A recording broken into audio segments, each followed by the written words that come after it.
আচ্ছা, আজকে আমি এমন একটা মুভির ব্যাপারে কথা বলবো, এমন একটা হিরোর ব্যাপারে কথা বলবো। এই হিরোটা কিন্তু নতুন নতুন হিরোদের ভিড়ে হারিয়ে গেছে।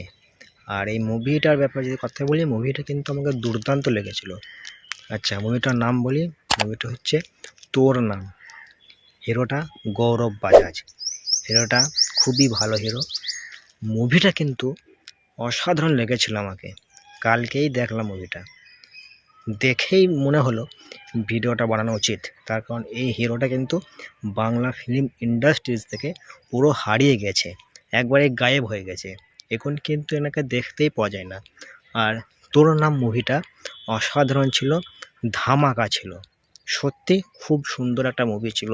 ওই মুভিতে পারফরমেন্স, ভিক্টর ব্যানার্জির পারফরমেন্স, খরাজ মুখার্জির পারফরমেন্স, গৌরবের পারফরমেন্স একদম আলাদা লেভেলের। খুব সুন্দর মুভি।